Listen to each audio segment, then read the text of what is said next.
Hi there, friends. What's going on? My name is Rabbit, and welcome to episode 164 of our post-game exploration of Jade Cocoon 2's bonus content. In our last episode, we finally made it to the level 5 Earth Forest, known as Earth Crystal. We are presently on the second island, and we just wrapped up that last video by battling Choco. It was somewhat of a close match. She had a bit of bullshit with her full resurrect spell. I'm hoping that we run into that fairly shortly ourselves when we do go back to the water forest, because it feels almost a little OP. So my team is not doing super hot, as I did show to you before we had parted ways previously. I did a bit of healing and just utilizing some of the items that we currently have in tow, but not a lot really to say about that other than it was tough. So I'm going to quickly run back just to see. We did have a few other paths. I'm going to just pop them open on the map here just so that we're not missing anything. Maybe there will be a flower that will regen us. I don't know. I also might, once we reach the Princess Vine, just head back to the temple. We'll see. I do want to make sure that my team is healed and that we have a decent amount of items before we move forward.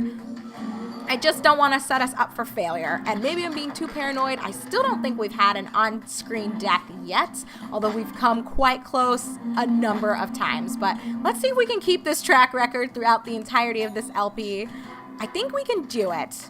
Maybe we can't, but I don't know. We're gonna try and we're gonna see.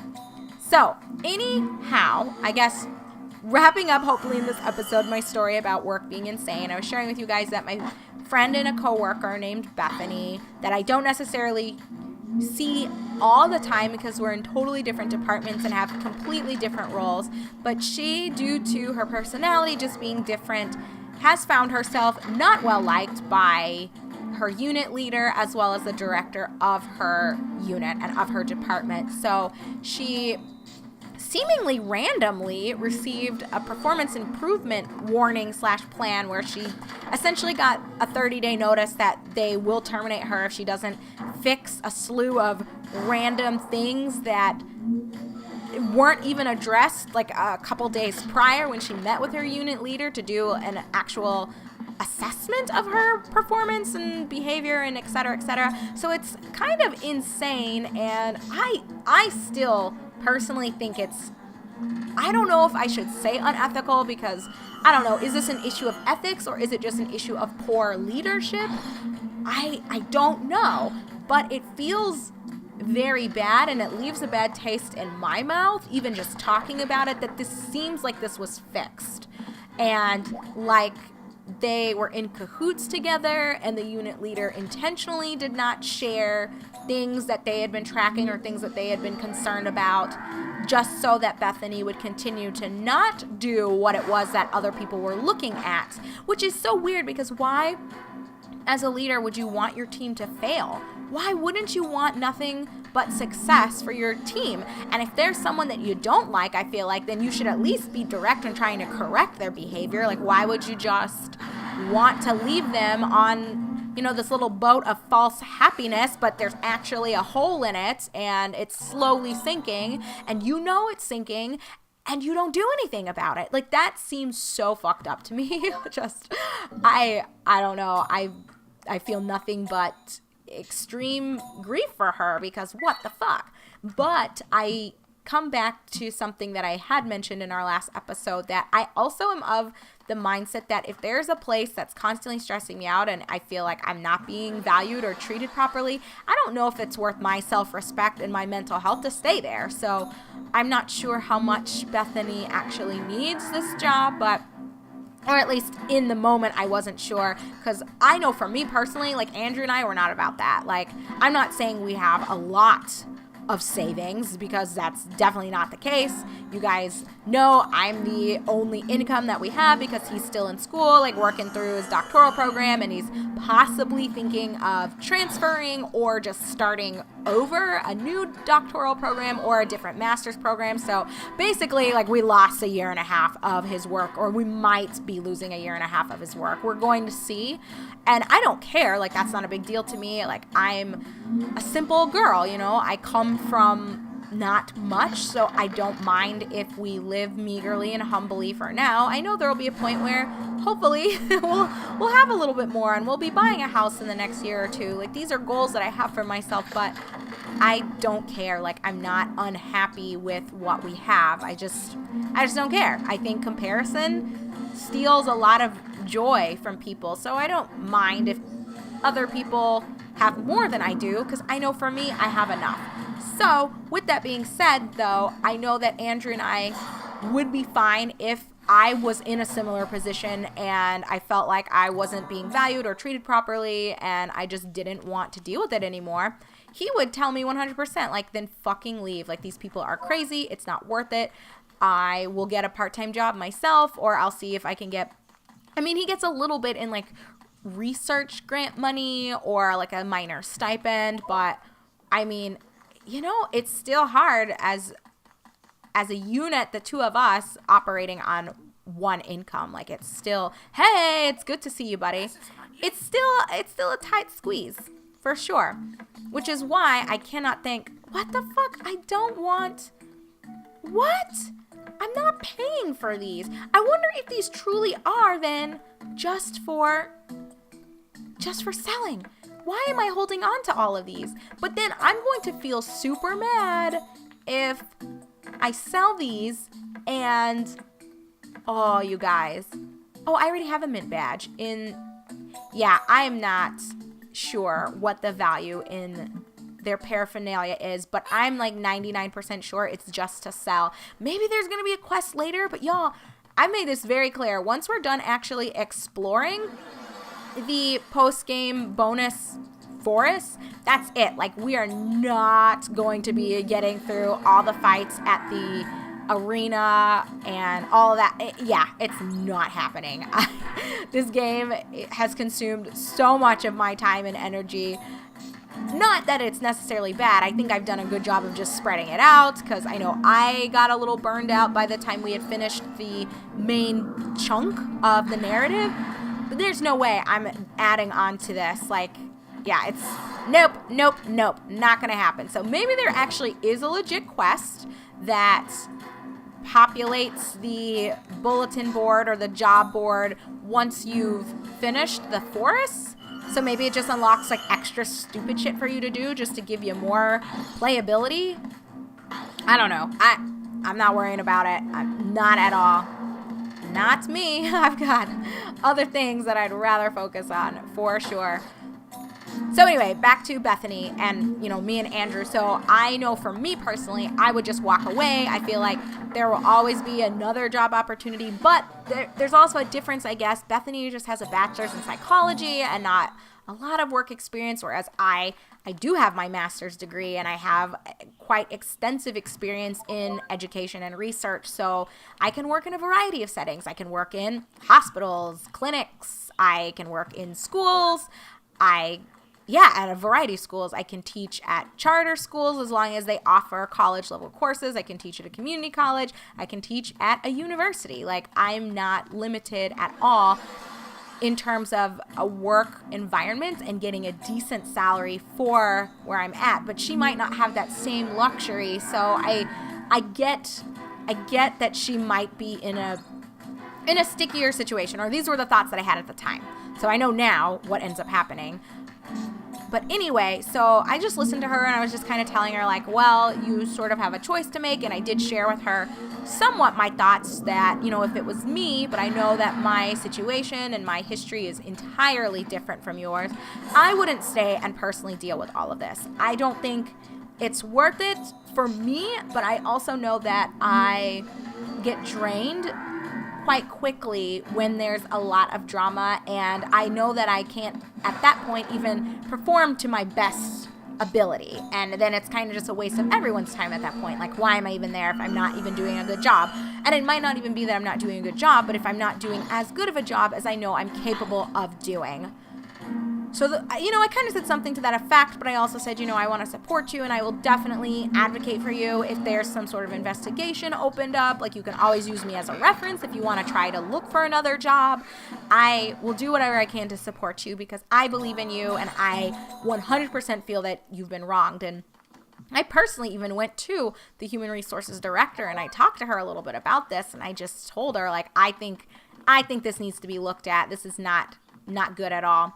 Well, anyway, we didn't even get that far because Bethany did let me know. She was like, you know what, my husband kind of agrees with your thoughts. And he said essentially the same thing, that he doesn't think the job's worth it. He would rather work 2 jobs while I spend some time looking for another one than me to stay here. Also, she had announced to me I'd say like a month and a half ago, that she was pregnant, but she hadn't yet told people at work.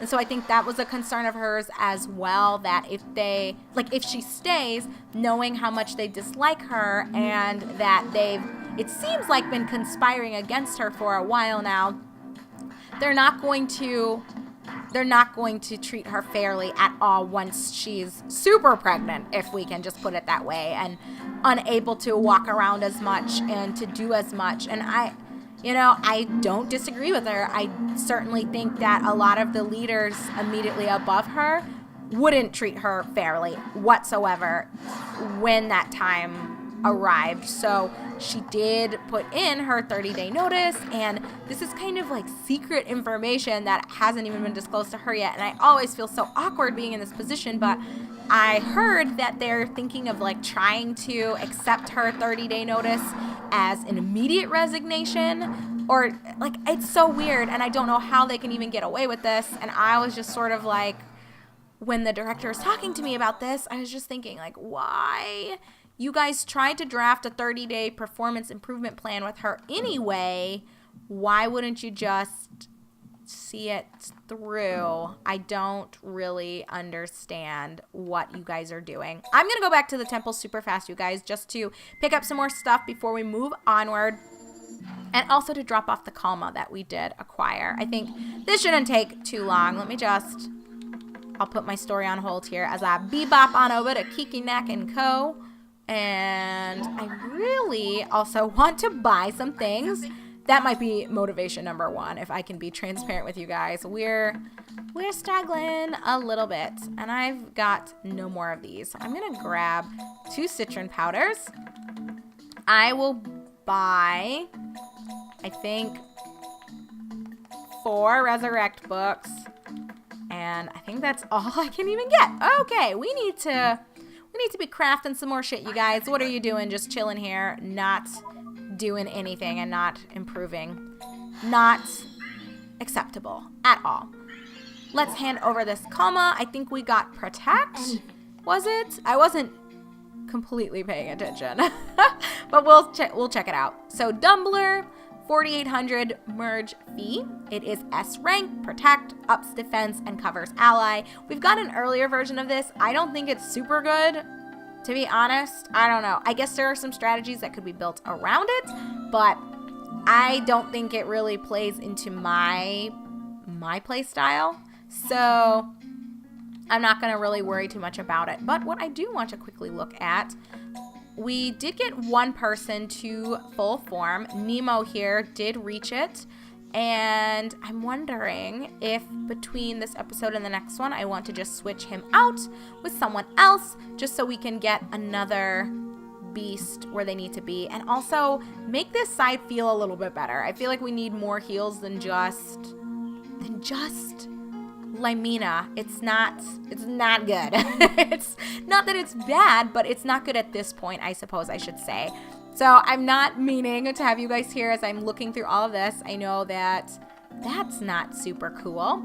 But what I could do, actually, sorry, Walter, you're already maxed out. So you guys can see all the people that I've already gotten to their big boy form and those that we're working on. I think that what I might do, if there's someone I can just immediately... Sierra. Is this the final form? I don't know. No, it's not. And she's level 20. You know what we're going to do, friends? You know what we're going to do? We are going to... I think we're going to say goodbye to Nemo. And I know I like to usually keep people the same as we're going through areas, but I also want to be efficient with what I'm doing.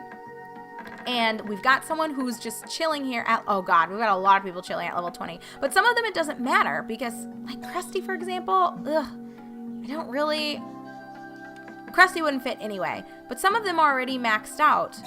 Oh, I guess I could use Dana too. But you're 19, so it's not super necessary right now. So you know what? We're going to use Sierra, a rarer beast here that can go ahead and just be plopped down right here. She's got Ragulina as well as Meta Knight, and we will merge her.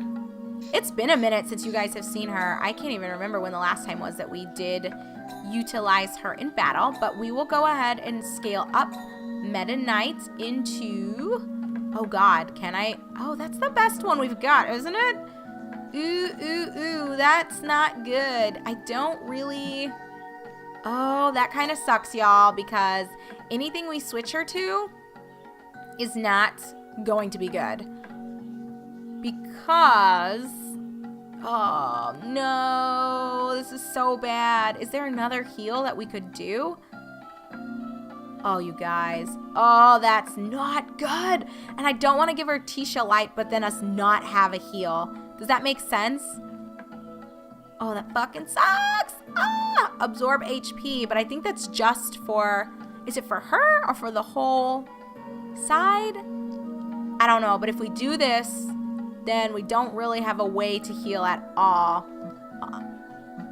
I gotta, unless Emil is kind of close, and I could put Meta Knight then on, y'all, what even is this situation I'm in? Okay, I know this is gonna be maybe a terrible, terrible choice, but I'm going to give her, I don't even know which one, I guess Yagiluna. I can't even read right now because I'm so anxious about this decision. I don't feel good about this at all. This is probably going to be so terrible. I then need to, I think, grab some HP back books because, oh, y'all, this is not going to end well if I don't have a healer. It's just not. Emil, I don't think that's the final form for those. I think he's got one more. So I'm secretly hoping that he kind of finalizes his form because then I could put Dana on our side, on our water side as a healer as well, and that would work out. Y'all, I'm sweating it over here. This is not gonna work. So maybe I do need to go back and then just buy some HP back books. But I think only the HP back +1 is what I've got. I've got Lexi in his house. Yeah, Dana, I think, is going to need to be next. And she's gonna have to become a healer because there's not really another direction for us to go in. Oh, except I'm a liar. I guess Rufus will be ready soon to do some work as well.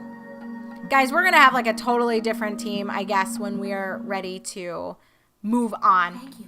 So I'll try not to consume too much of your time with my nonsense and all of my fake strategizing, because I guess I'm not really worrying that much about it since I'm not doing anything to counteract what I'm in my gut feeling is going to be a very big mistake. But oh my god, it's only 100. You know what? We're gonna buy, like, they're not even worth that much, so it's not a big deal. We're gonna buy, I think, 6 of these because I feel so unsure about this. This is so terrible. Such a terrible choice.